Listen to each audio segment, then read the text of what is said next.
နိုင်ငံအတွင်းအတွက်ကော PSG အတွင်းမှာတကယ်ထိတ်တန်းခြေစွမ်းတဲ့လက်ရှိဒီ right back လို့ပြောလိုက်ရင်ဟာကီမီကထိတ်ဆုံးတန်းထဲမှာ2ယောက်3ယောက်စီလိုက်ရင်သူထိတ်ဆုံးတန်းထဲမှာရှိနေကွာအကောင်းဆုံးထဲမှာပါတယ်ဆိုတော့အဲ့နေရာမှာတော့ Alfonso Davies တက်ခိုင်မှု fitness လုံးဝပြည့်နေမှသာလဲအနောက်ရှက်ပေးနိုင်မှာတာမန်အခုလိုပဲဝင်ဂျိုဂျာဝင်ကစားတဲ့အနေအထားမျိုးဆိုရင်အနောက်ရှက်ပေးနိုင်ဖို့မလွယ်ဘူးပြီးတော့အသင်းရဲ့ structure ဒီမှာလဲဒီလက်ရှိ Morocco ကအရန်ကိုခိုင်မာနေတဲ့အသင်းတသင်းလုံးကိုကြည့်တသင်းလုံးကစီးလုံးမှုရှိနဲ့နယ်သာလန်ကိုကစားတဲ့ခြေစွမ်းဘရာဇီးကိုကစားတဲ့ခြေစွမ်းကဖြတ်သန်းမှုတွေရကြည့်မယ်ဆိုရင်ကနေဒါထက်အများကြီးပိုအားကောင်းတယ်မင်္ဂလာပါခင်ဗျာ World Football Show 2026ရဲ့ Match 2 Season ကနေကြိုဆိုလိုက်ပါတယ်ခင်ဗျာဒီ Season လေးမှာတော့ကျွန်တော်ကိုသစ္စာနဲ့ဒူကိုနန်ဝင်ငင်းချမ်းကိုစိုးဝင်းစောတို့ကအတူတူတင်ဆက်ပေးသွားမှာဖြစ်ပါတယ်ခင်ဗျာ World Football Show 2026ရဲ့ Match 2 Season ကိုအဓိကကူညီပံ့ပိုးပေးထားတာကတော့ Royalty မှဖြစ်ပါတယ်ခင်ဗျာ Royalty ကိုအထူးပဲကျေးဇူးတင်ရှိပါတယ်ခင်ဗျာမင်္ဂလာပါကိုမင်္ဂလာပါဟုတ်ကဲ့မင်္ဂလာပါကိုဟုတ်အခုတော့ကျွန်တော်တို့အားလုံးစိတ်ဝင်စားစောင့်ကြည့်နေတဲ့2026ကမ္ဘာဖလားပြိုင်ပွဲရတော့အခု16သိန်းအဆင့်ကိုရောက်ရှိလာပြီဖြစ်ပါတယ်အဲ့တော့ရှုံးထွက်အဆင့်တွေကိုရောက်ရှိပြီဖြစ်တာနဲ့ပြည်သက်တွေရဲ့စိတ်ဝင်စားမှုနဲ့အတူရှင်ပြိုင်မဲ့အသင်းတွေရဲ့ကစားပုံကလည်းတော်တော်လေးအမကန်ဖြစ်တယ်လို့ဆိုရမှာပေါ့နော်ဆိုတော့ကျွန်တော်တို့ဒီစီဇန်ကနေပထမဆုံးအနေနဲ့ကတော့16သိန်းဆက်မှာယနေ့ညရှင်ပြိုင်ကစားမဲ့ကနေဒါအသင်းနဲ့မော်ရိုကိုအသင်းတို့ရဲ့ပွဲစဉ်လေးကိုကျွန်တော်တို့စတင်ပြီးတော့ဆွေးနွေးကြပါတယ်ခင်ဗျဆိုတော့ပထမဦးစွာအနေနဲ့အကိုကကိုနန်ဝင်ကနေပဲအကိုရဲ့အမြင်လေးကိုဒီပွဲပေါ်မှာပြောပြပေးပါအောင်ကိုကြီးပွဲကောင်းတစ်ပွဲဖြစ်လာပါဟုတ်ကဲ့ကနေဒါအရှင်ပေါ့နော်အရှင်ဖြစ်တယ်ပြီးတော့သူတို့ကစားတာသူတို့ပြောနေနည်း chaos ဖြစ်တယ်ပေါ့ chaos ဖြစ်တယ်အများနှုံးတဲ့ verticality ကိုအားပြုတယ်အဲ့ဒီအသင်းဒီဘက်မှာလည်းဒီ Morocco ပေါ့နော် Morocco ကတော့အရင် compact ဖြစ်တဲ့အသင်းဟုတ် style ကသိမတူကြဘူးမြောက်အမေရိကဘောလုံးဆိုတာထက်ယူရိုပကိုလည်းနည်းနည်းနှွယ်တယ်တိတ်ပြီးတော့မရောက်သေးတဲ့ဘောလုံးပေါ့နော်ဒီ Jessima ကဒီ energy ကိုစားပြုတဲ့ကစားဟန်ကနေဒါကိုကစားခိုင်းတယ်ပေါ့လိုအပ်ချက်တော့ရှိတယ်ဟုတ်ကဲ့ style ကတော့ Euro style မျိုးဟုတ် Morocco ရဲ့ style ကတော့သူ style နဲ့သူပဲ Morocco ကဘောလုံးကျွမ်းနေကိုလည်းတာတယ်ပေါ့ဟုတ်ကဲ့မတူတဲ့ဒီကစားဟန်ကိုတိုက်တွေ့မယ်ပွဲရလဲအခုအထင်တော့စိတ်ဝင်စားဖို့ကောင်းနေမယ်လို့ထင်တယ်ကြည့်ကောင်းနေမယ်လို့ထင်တယ်ဟုတ်ကဲ့ပါကိုအဲ့တော့ဒါကတော့ဒီနေ့ညမှာတွေ့မဲ့ကနေဒါနဲ့မော်ရိုကိုရဲ့ overall အခြေအနေလေးပေါ့နော်အဲ့တော့ကိုစိုးဝင်းစွာရောဒီနှစ်သိန်းတွေ့ရတဲ့ပုံမှာအကိုရဲ့တိကျအမြင်လေးရှင်းပြောပြပေးပါအောင်ကိုဟုတ်ကဲ့ပါဒါကိုနန်ဝင်ပြောသလိုပဲမတူတဲ့ကစားဟန်နှစ်ခုထိတိုက်တွေ့တဲ့ပွဲဆိုတော့ကြည့်လို့ကောင်းမယ်အိရှင်သင်းတွေအတွက်တကယ်အမှန်တကယ်စံတန်မှုတစ်ခုရောက်လာတော့မှာနော်ကနေဒါရှေ့ဖြတ်တန်းမှုတွေမှာတော့ဒီလောက်ခက်ခဲတဲ့ပြိုင်ပွဲမျိုးနဲ့သူမရင်မဆိုင်ရသေးဘူးအခုရင်ဆိုင်ရမဲ့မော်ရိုကိုကပြီးခဲ့တဲ့2022ကမ္ဘာဖလားမှာလည်းစီမီရောက်ထားတယ်ကစားပုံလည်းမာကျော်တယ်သူ့ရဲ့ဖြတ်တန်းမှုကိုကြည့်မယ်ဆိုဘရာဇီးကိုအုပ်စုတွေမှာကစားရမော်ရိုကိုကပြည်သက်ကိုထပ်ပြီးတော့ပြီးခဲ့တဲ့2022ကအရာသာမျိုးပေးနိုင်ခဲ့ပြီးတော့ထပ်ပြီးတော့နယ်သာလန်ကိုကြော်ဖြတ်လိုက်တဲ့အချိန်မှာပို့ပြီးတော့ဒီပွဲမှာလူတွေတတိထားနေတဲ့အသင်းကမော်ရိုကိုဖြစ်လိမ့်မယ်ဒါပေမဲ့ကနေဒါကိုယ်တိုင်ကလည်းဒါခုနကကိုနရဝင်ပြောခဲ့တဲ့အထက်မှာပါတယ်ဂျက်စီမက်ရဲ့အသင်းကမထင်တာတွေလုတ်ပြပြီးတော့နည်းနည်းလေးကစားပုံကလည်းနည်းနည်းစမ်းတယ်လို့ပြောလို့ရတယ်ဆိုတော့တကယ်ကိုကြည့်လို့ကောင်းမဲ့ပွဲဖြစ်လာမှာပါကို199 football ဟုတ်ကဲ့အဲ့တော့199 football မှာအခုအကိုပြောတဲ့အထက်မှာလည်းပါပြီးသားပါပဲဂျက်စီမတ်အနေနဲ့ကတော့ဒီကနေဒါအသင်းကိုကင်တွယ်တဲ့အခါမှာကနေဒါလည်းပူတဲ့အင်ရှင်ထဲမှာပါတယ်ကိုရပါတယ်ဆိုတော့ဒီလိုမျိုးရှုံးထွက်အဆင့်ကိုရောက်ထားလဲသူတို့အသင်းနဲ့ဒါပထမဆုံးအခြေအနေပေါ့အဲ့တော့သူတို့ရဲ့ဒီအင်ရှင်ပူတဲ့အင်ရှင်ဆိုတဲ့အားတွေကိုယူမယ်အခုပြန်ရမယ့်ပြိုင်ဘက်ကလည်းခက်ခဲတဲ့ပြိုင်ဘက်လို့ဆိုရမှာပေါ့အခုအနေနဲ့ဒါကနေဒါဘက်မှာပါအားသာချက်တွေရှိနိုင်တယ်လေပေါ့အဲ့ဒါလေးလည်းကိုပြောပြပေးပါအောင်ခင်ဗျကနေဒါရဲ့အားသာချက်ကတော့မထင်မှတ်တာကိုလုပ်ပြနိုင်စွမ်းများအားသာချက်ရှိဟုတ်ကဲ့ကိုတကယ်တော့ဒီ Morocco လိုအသင်းမျိုးကိုကစားဖို့အတွက်လုံလောက်တဲ့ shape သူတို့မှမရှိဟုတ်ကဲ့လုံလောက်တဲ့ shape မရှိဘူးနောက်ကလုံလောက်တဲ့ structure မရှိဘူးလုံလောက်တဲ့ကစားသမားကြီးမျိုးမရှိဘူးဟုတ်အဲ့တော့ကနေဒါမှာကအဲ့ဒီအရာတွေပေါ့နော်အဲ့ဒီအရာတွေမထင်မှတ်ပဲနဲ့အချိန်ဆက်မိသွားတဲ့အချိန်လေးတစ်ချိန်လိုမယ်ပြီးတော့သူတို့သွားတဲ့ဘောလုံးကတကယ် power game ကိုသွားတယ်ဟုတ်ကဲ့ power game ကိုသွားတဲ့အခါမှာအဲ့ဒီ power game ကMorocco ဆို Brazil ကိုမကြောက်ဘူးဆိုတော့အသားပြခဲ့ပြီနယ်သာလန်ကိုမကြောက်ဘူးအဲ့လိုမကြောက်လဲဆိုတော့အဲ့ Brazil နဲ့နယ်သာလန်တို့ရဲ့ structure ကိုတော့မကြောက်ဘူးဟုတ်ကဲ့အဲ့တော့ကနေဒါကကြတော့ Brazil လည်းမဟုတ်ဘူးဒီဖမ်းလို့လည်းမလွယ်ဘူးသူတို့ကစားနေတယ်လားအဲ့ဒီရောက်လဲအုပ်စုပွဲစဉ်တွေရောဒီ round 32မှာကိုတွေ့ခဲ့ပြီဟုတ်ကဲ့ Morocco ရဲ့ sorry ဒီ Canada ရဲ့ကစားပုံကအဲ့ verticality ကိုအတင်းဝင်တိုးနေကြတာအဲ့လိုဝင်တိုးနေလွန်ခဲ့တဲ့5စက္ကန့်လောက်ကအခွင့်အရေးဖြစ်နိုင်ကြအခြေအနေမရှိဘူးဒါပေမဲ့အဲ့5စက္ကန့်လောက်ကြာတဲ့အချိန်မှာဝုန်းတိုင်းနဲ့အခွင့်အရေးဖြစ်သွားတာဒါကြောင့်လေလွယ်လွယ်ကူကူပဲဝုန်းတိုင်း football ပြောတာပေါ့နော်အဲ့မှာမှဒီဟိုမှာ Larin တို့နောက်တော့ David တို့David သူတို့ကမထင်မှတ်တာတွေကို ထားလာပြီးတော့လုပ်ပြတတ်တယ် ဟုတ်ကဲ့ နောက်တစ်ချက်ဒီဘက်မှာတစ်ချက်စိတ်ဝင်စားတာက Alfonso Davies ဒါဒီဘက်ဆိုကစားလောက်ပြီပေါ့နော် ဟုတ်ကဲ့ပါ ဟို full fitness နဲ့ပေါ့နော် ဟုတ်ကဲ့ full fitness ဆိုတဲ့အနေထားမှာHakimi နဲ့တခါတွေ့ပြန်ပြီ ဟုတ် နှစ်ယောက်လုံးကတော့တကယ်မြန်တာ Alfonso Davies ကအခုတို့မြင်ဝင်းတဲ့ကိုဟိုအထင်ကြီးစရာပုံစံနဲ့ တောင်20လောက်တည်းရတယ်နော်ဗောနော်အဲ့လောက်တည်း အဲ့လိုပုံစံမျိုးနဲ့ဟိုအဲ့တော့ဒီဘန်ဂလားဒေ့ရှ်ရဲ့16နှစ်သားလေးနော်ကဘာကြီးကသူ့ကိုကြည့်ပြီးတော့ Chelsea တို့နော်ဘာစီလိုနာတို့ရက်တန်လို့မရတဲ့ လဲကွဲဖြစ်ခဲ့ကြတော့အကလာမှာ ဆိုတော့ Hakimi ကကျတော့တဖြည်းဖြည်းချင်းဟိုသူ့ရဲ့ဂုဏ်သိက္ခာကိုဖြည်းဖြည်းချင်းတည်ဆောက်လာရင်းနဲ့ဒေါ့မှာပဲဖြစ်ဖြစ် Real Madrid ကိုတော့ထားလိုက်တော့ Inter Milan မှာပဲဖြစ်ဖြစ် Paris Saint-Germain မှာဖြစ်ဖြစ်အဲ့လိုနှစ်ယောက်စလုံးရဲ့အမြန်လုံးဒီမှာဘယ်ချမ်းညာတဲ့သွားပြီးတော့ထိတိုက်တွေ့ ဟုတ်ကဲ့ပါကို ဒီ Hakimi ဘာလို့ချင်တယ်လဲဆိုတော့လေ Alfonso Davies ကသိတယ် ဟုတ်ကဲ့ ဘာကြောင့်လဲဆိုသူကိုယ်တိုင်အဲ့လိုကစားခဲ့တာ ဟုတ်ကဲ့ အဲ့တော့ Alfonso Davies ကဘလို့အနေရရှိတယ်လဲဆိုတော့လေဒီ Hakimi ကသိတယ် ဟုတ်ကဲ့ ဥပမာအားဖြင့်ဆိုအခုတို့ဒီအရင်တော့ Real Madrid နဲ့ Manchester United တို့ Champions League မှာတွေ့တဲ့အခါကျတော့ ဟုတ် David Beckham နဲ့ Roberto Carlos နဲ့ပေချမ်းညာပြန်ထိတိုက်တွေ့တာတယောက်ကဟိုအလေတန်းပေါ့တယောက်က right left back ပေါ့တွေ့တဲ့အချိန်မှာအဲ့တော့ Vincent Del Bosque က Carlos ကိုခိုင်းတာတခုပဲဖန်တီးမှုလည်းမလိုဘူးကစားကွက်မှာဝင်ပါတာလည်းမလိုဘူး ဟုတ် နောက်ဆုံးဖြတ်ထုတ်မှုတော့မလိုဘူး Beckham တက်မလာသေးနဲ့ Beckham တော့ပတ်ချောင်းဆိုတော့ဆိုလိုတာကအဲ့ဒါလေးတွေကဒီ Roberto Carlos ဟာအဲ့ဒီပွဲမှာသူလုပ်တဲ့အလုပ်ဟာတခြားအလုပ်တွေနဲ့အရင်ပွဲမှာလုပ်တဲ့အလုပ်နဲ့မတူတော့ ဟုတ် အဲ့တော့ Hakimi ကို Alfonso Davies ကအဲ့လိုမျိုးစိတ်ထဲကိုအနှောက်အယှက်ဖြစ်အောင် disruption game ကိုလုပ်နိုင်ပါ ဟုတ်ကဲ့ အဲ့လုပ်နိုင်တယ်ဆိုရင် Hakimi တန့်သွားလိမ့်မယ် ဟုတ်ကဲ့ ဟုတ်ပါ ဆွတ်တက်လို့မရဘူးเนาะဒီ Davies မှာလည်းအမြန်ဆုံးဟိုးဆိုထွက်သွားနိုင်တော့ဆိုတော့အဓိကအဲ့ဒါကြောင့်ဒီကနေဒါက Morocco ကိုတစ်ခါပြန်ပြီးစိတ်နှောက်ယှက်ပေးရမယ် game ကိုကစားနိုင်မှာ Paraguay ရောက်တော့ Germany ကိုကစားပြီးတော့ ဟုတ်ကဲ့ အဲ့ဒီစိတ်နှောက်ယှက်ပေးတဲ့ game ဆိုတဲ့နေရာမှာဟို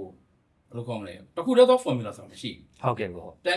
်ကိုပြန်ပဲအတင်းကဘယ်လိုကစားဟန်နဲ့ကစားတာသူတို့ဘယ်လိုနည်းနဲ့ဆက်ညစ်မလဲဆိုတော့လောက်အောင် ဟုတ် အဲ့ပြီးတော့မှသူတို့နဲ့လည်းလိုက်တယ် chaos football ကဝုန်းတိုင်းတိုင်းနဲ့သူတို့ခွင့်ရေးရှာတယ်ဆိုတော့ပုံစံမျိုး ဟုတ်ကဲ့ဒါကတော့အခုအနေနဲ့ဒီကနေဒါအသင်းနဲ့မော်ရိုကိုတွေ့မဲ့အချိန်မှာပေါ့နော်အဓိကတော့ပြိုင်ပွဲအသင်းကိုစိတ်ထုတ်ကပေးနိုင်တဲ့အခြေအနေမျိုးတစ်ခုကိုဘယ်လိုဖန်တီးမယ်ဆိုတဲ့အကြောင်းအရာက ကနေဒါဘယ်လိုလဲမော်ရိုကိုအဲ့ဒါမဟုတ် ဟုတ်ကဲ့ဟုတ်ဒါတော့ကိုယ့်ရဲ့မြင်လေးဖြစ်ပါတယ်အဲ့တော့ကိုစိုးဝင်းစောကိုမော်ရိုကိုအနေနဲ့ကတော့ခုနကဒီအကိုဝင်ပြောသလိုပဲပေါ့လေမော်ရိုကိုအနေနဲ့ကတော့အကေမြန်အလွန်ဆိုဒီဖီပါလာရင်ဟာကီမီသူ့ရဲ့ရှေ့ပွဲတွေမှာလှုပ်တုံးနိုင်လှုပ်နိုင်မှာမလားပြီးရင်အကိုရဲ့မြင်လေးတော့ဒီပေါ်မှာဘယ်လို ဟုတ်ကဲ့ပါတကယ်တော့ Hakimi ကဒီ level ရောက်နေတာနည်းနည်းတော့ကြာပြီပေါ့နော်ပိုပြီးကောင်းတဲ့ level မှာ Alfonso Davies ပြန်ငုတ်သွားတဲ့ကာလမှာဆိုတောက်လျှောက်ထိန်းထားခဲ့ပြီးတော့နိုင်ငံအတွင်းအတွက်ကော PSG အတွင်းမှာရောတကယ်ထိပ်တန်းခြေစွမ်းတဲ့လက်ရှိဒီ right back လို့ပြောလိုက်ရင် Hakimi ကထိပ်ဆုံးတန်းထဲမှာ2ယောက်3ယောက်စီလိုက်ရင်သူထိပ်ဆုံးတန်းထဲမှာရှိနေပါအကောင်းဆုံးထဲမှာပါတယ်ဆိုတော့အဲ့နေရာမှာတော့ Alfonso Davies ကြံ့ခိုင်မှု fitness လုံးဝပြည့်နေမှသာလင်အနောက်ရှက်ပေးနိုင်မှာတာမန်အခုလိုပဲဝင်ဂျိုဂျာဝင်ကစားတဲ့အနေအထားမျိုးဆိုရင်အနောက်ရှက်ပေးနိုင်ဖို့မလွယ်ဘူးပြီးတော့အသင်းရဲ့ structure ဒီမှာလည်းဒီလက်ရှိ Morocco ကအရန်ကိုခိုင်မာနေတဲ့အသင်းတသင်းလုံးကိုကြည့်ဟိုတသင်းလုံးကစီးလုံးမှုရှိနဲ့ဟိုနယ်သာလန်ကိုကစားတဲ့ခြေစွမ်းဘရာဇီးကိုကစားတဲ့ခြေစွမ်းကဖြတ်သန်းမှုတွေရကြည့်မယ်ဆိုရင်ကနေဒါထက်အများကြီးပိုအားကောင်းတယ်ကနေဒါကျတော့ဒီလောက်ကောင်းတဲ့ပြိုင်ပွဲမျိုးသူရေမဆိုင်ရသေးဘူးပြီးခဲ့တဲ့32သင်းမှာတော့သူကတောင်အာဖရိကလောက်နဲ့ပဲတွေ့တယ်တောင်အာဖရိကလည်းဒီလိုအုပ်စုတက်လာတဲ့ထဲမှာတော်တော်အားနည်းတဲ့ထဲမှာပါတယ်ဆိုတော့နောက်ထပ်သူတို့တက်ခက်ခဲတဲ့စံတမ်းမှုဖြစ်လာမယ်ဒီမှာတော့ကျွန်တော်တို့ထပ်ပြီးစောင့်ကြည့်ရမှာကတောက်လျှောက်ပွဲတွေမှာသွင်းကိုးတွေနဲ့ခြေစွမ်းပြနေတဲ့ဒါ cyber ရဲ့ခြေစွမ်းပါနော် cyber ဆိုအုပ်စုတွင်3ပွဲလုံးသွင်းတယ်ပြီးခဲ့တဲ့နယ်သာလန်နဲ့ပွဲမှာလည်းနောက်ဆုံးအဆုံးဖြတ်ကိုတီတီငိန်နဲ့ကန်သွင်းပြီးတော့တကယ်ကိုအလားလာကောင်းတဲ့လူငယ်ကျဲဝင်ကစားသမားပြီးတော့အဖွင့်ပွဲစဉ်မှာဘရာဇီးနဲ့မှာအကောင်းဆုံးခြေစွမ်းပြခဲ့တဲ့ဒါဘူအာဒီလိုကစားသမားမျိုးဘာတွေထပ်ပြီးတော့လုပ်ပြရမလဲသူတို့မှာနောက်ထပ်ဒါဘရိုင်ဒီယက်တို့လိုကျဲဝင်ကစားသမားတွေလည်းရှိတယ်အသင်းလိုက်စုစည်းမှုကစားသမားတဦးချင်းရဲ့အရည်သွေးတွေမှာတော့မော်ရိုကိုကတော်တော်ကိုသားတယ်ဒါကိုကနေဒါဘလို့မထင်မှတ်တဲ့အနေအထားနဲ့ဖြိုဖျက်ပြရမလဲအဲ့လောက်ပဲကြည့်ရမှာပုံနှစ်သင်းရဲ့ခြေစွမ်းကိုရှင်းကြည့်မယ်ဆိုရင်တော့ဒါမော်ရိုကိုတော်တော်လေးအားတာတဲ့ဘက်မှာရှိနေတယ် ဟုတ်ကဲ့ပါအကိုအဲ့တော့လက်ရှိအခြေအနေတိုင်းဆိုရင်တော့မော်ရိုကိုဆိုတာပြီးခဲ့တဲ့2022ကမ္ဘာဖလားမှာတော့လည်း semi finalist ရှိခဲ့တဲ့အသင်းဖြစ်တယ်။နောက်အကိုနဲ့ကျွန်တော်တို့ဟိုရှေ့မှာလည်းဟိုစကားပြောပြတဲ့အခြေအနေမျိုးပါခဏခဏအကိုကြားပါတယ်အကိုရဲ့ဒီအသုံးစကား momentum ဆိုတဲ့ကိစ္စလေးပေါ့နော်။ဒါက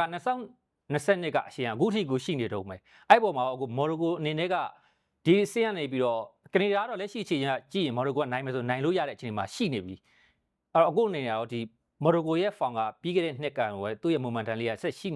နေနိုင်သေးလားကိုဟုတ် momentum ဆက်ရှိတာမကောက်ဘူးเนาะ ဟုတ်ကဲ့ ဒီအသင်းကပိုကောင်းတာဒီအသင်းကပို့ပြီးတော့ဥပမာဒီအခု2022တုန်းကမော်ရိုကိုကိုမြင်ရတဲ့ပုံစံကသူတို့ကဟိုလူတွေမထင်ထားတဲ့အလုပ်ကိုလုပ်ပြတဲ့ underdog เนาะ underdog ပုံမှာအခုကဟို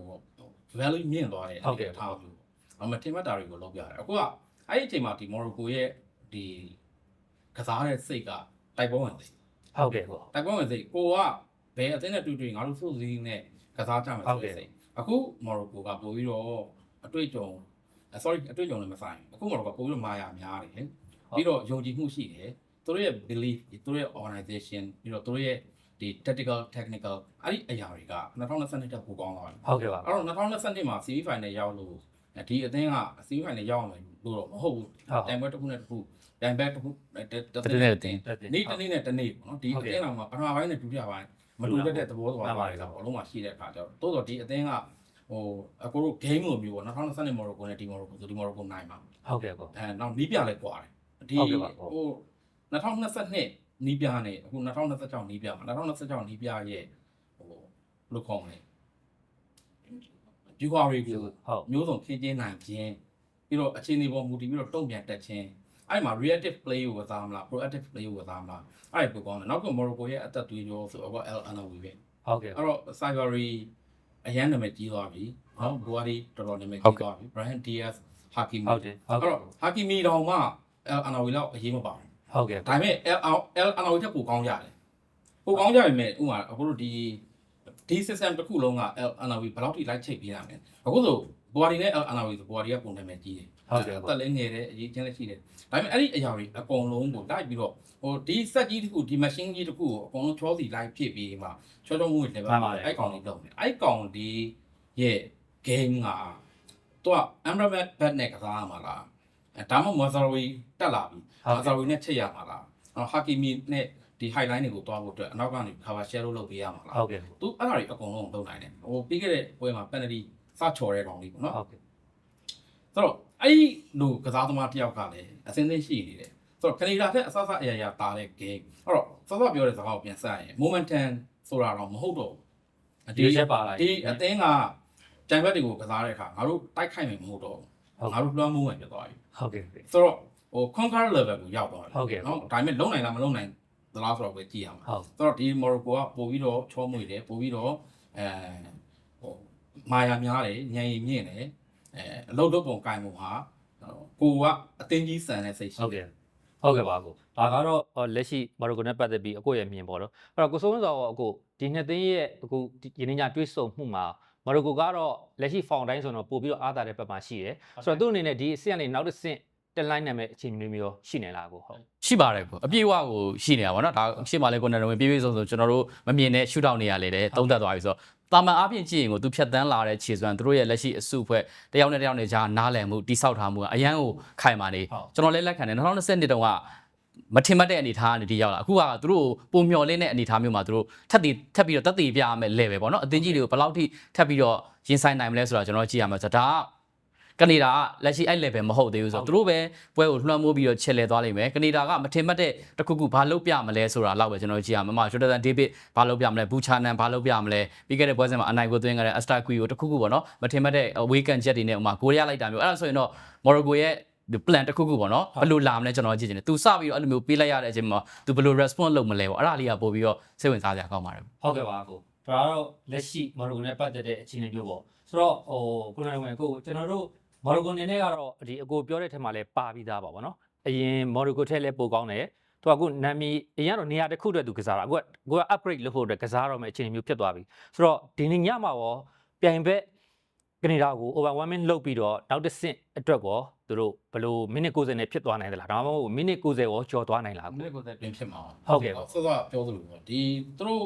ကနေဒါကမော်ရိုကိုဘာလုပ်အောင်မလဲဆိုတော့မော်ရိုကိုဘယ်လိုစိတ်နှောက်ယှက်ဖြစ်မလဲပဲလုပ်အောင်ပါ ဟုတ်ကဲ့ပေါ့ အဲ့တော